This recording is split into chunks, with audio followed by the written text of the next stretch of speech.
हुए आदि आदि सबका बताते हुए, ठाकुर जी हम भूल गए बताना, एक ब्राह्मण और आया है। अच्छा कौन है? अपने आप को आपको आपके बचपन का सखा बता रहे हैं, ऐसा कह रहे हैं कि आपके संग विद्यालय में पढ़े संदीपनी गुरुकुल में।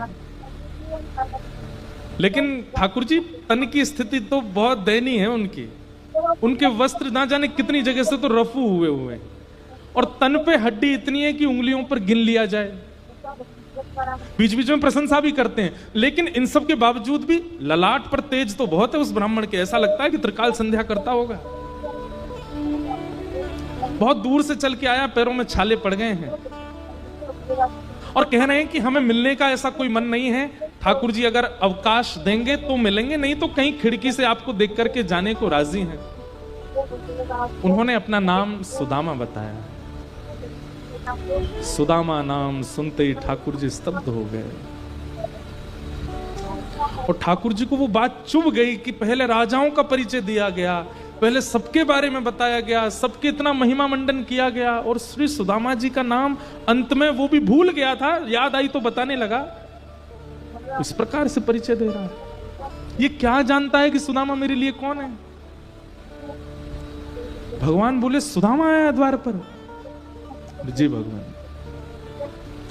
और तुम उनको वहीं छोड़ के आ गए हो? प्रभु आप प्रसाद पा रहे थे, इतना तो ठाकुर जी ने सुना ही नहीं है। थाली सामने रखी है, साक्षात लक्ष्मी परांबा जगदम्बा रुक्मणी सामने भोजन हाथ में रोटी परोसने को खड़ी हैं, सब बड़े बड़े ऋषि महा सब वेद ध्वनि कर रहे हैं, ठाकुर जी प्रसाद पा रहे हैं और बीच प्रसाद में ठाकुर जी अपनी चौकी से कूद पड़े।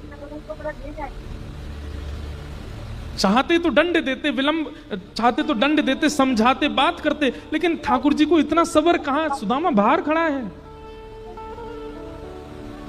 नेत्रों से अश्रुधार गिर रहे हैं, दौड़ रहे हैं ठाकुर जी। मुकुट कहीं गिरा, जैसे कोई बेसुध हो जाता हो, जैसे किसी को अपने तन की सुध ना रहती हो, इस अवस्था में ठाकुर जी आ गए, दौड़ पड़े द्वार पर, मेरा मित्र सुदामा आया है, मेरा सखा आया है। आज वर्षों बाद सुदामा को देखने जा रहे हैं। 7 देहरियां हैं ठाकुर जी के भवन में, हर देहरी पर बड़े बड़े राजा, बड़े बड़े सैनिक, बड़े बड़े गाजे बाजे बजाने वाले खड़े रहते हैं ठाकुर जी के स्वागत सम्मान में। हाँ, सब ठाकुर जी को देख रहे हैं और ठाकुर जी की इस आतुरता को देख सब पीछे दौड़ रहे हैं। ऐसा कौन आ गया जिसके लिए ठाकुर जी दौड़े चले जा रहे हैं? मुख्य द्वार पर पतले दुबले से सुदामा जी कोने में खड़े हैं, ठाकुर जी को दौड़ता कि देख 2-3 लोगों ने तो कोहनी मार के सुदामा जी को पीछे कर दिया, पीछे हटो ठाकुर जी आ रहे हैं।